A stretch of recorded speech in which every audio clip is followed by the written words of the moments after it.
All right. Whew, I got lucky on that take. Hey, good morning and welcome to today's 5 for 5 devotion. So I've been watching a little bit of the NBA basketball on TV, and right now the whole NBA is inside a bubble. Well, a select group of teams. They're inside a bubble at Orlando, Florida. Basically, if you're on the team, you can't leave. Because if you leave the bubble and come back onto the campus, you have to be quarantined for a while just to make sure that you don't have the virus and you don't spread the virus. Anybody that comes into the bubble, has to wear a face mask, has to socially distance themselves from all the athletes, and they have to have temperature checks, the whole deal. And the bubble seems to be working for the NBA. They're in there and the virus is not getting into the bubble. It doesn't work for you and me. We don't have that luxury, right?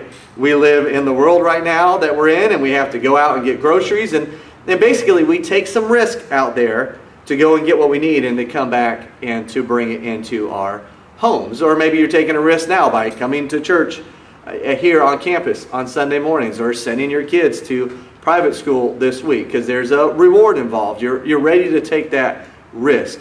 Life is risky. It's risky for believers. Our families and even our own lives, we can be really affected by the teachings of this world, by the way that other people act and the way that other people talk. And for a lot of us, we want to be inside our own Christian bubble, and we don't want to let anything else in. And I understand that completely. But here's the thing.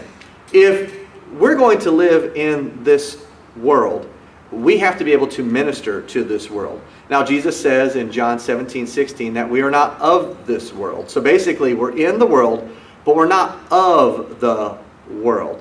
So if Jesus wanted us to be completely removed from this world, after we call on His name and ask Him to come in our lives and save us, He would have just taken us right up into heaven.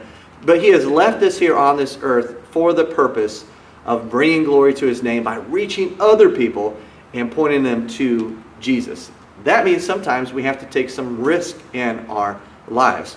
We have to go out and be friends with people who don't follow Jesus. We have to minister to our neighbors who don't necessarily follow Jesus. And that can be messy sometimes. In fact, the slogan that I like to use for ministry is this: ministry is messy. It really, really is. Because when you reach people who are far from God, they don't act like somebody who believes in Jesus. I had a friend from high school who put his faith in Jesus after we graduated, and he called me on the phone. He was so excited to tell me about how he believed in Jesus. And as he's doing that, he's using multiple curse words to explain his salvation experience. And I thought, oh, wow, we got a lot to work on. But it's messy because he just put his faith in Jesus. He didn't really even know better. That's just who he was.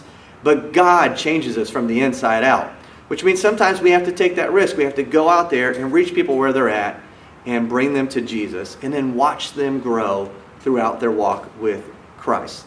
So how do we stay in a bubble where we stay protected from the filth and the evil of the world, yet we still go into the world? Well, I love what David says in Psalms 56:11. In God will I trust, I will not be afraid. What can man do to me? That's the thing.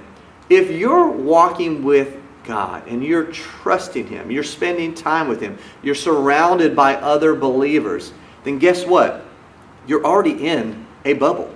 God already has you protected. He's going to protect you from the risk in this world. So as you get messy, as you become friends with people who don't follow Christ, as you try to reach your coworkers, as you try to spend time with your neighbors and their families, you're going to get a lot of things into your life and into your family's life that doesn't reflect Christ.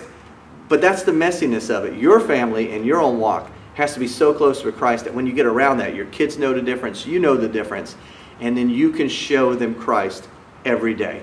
So listen, Christ already has us in a bubble. We don't have to separate ourselves from everybody else. We can live in the world, but not be of the world.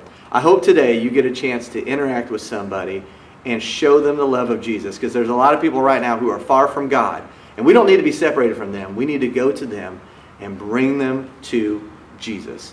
Love you guys. Hope you guys have a great day. See ya.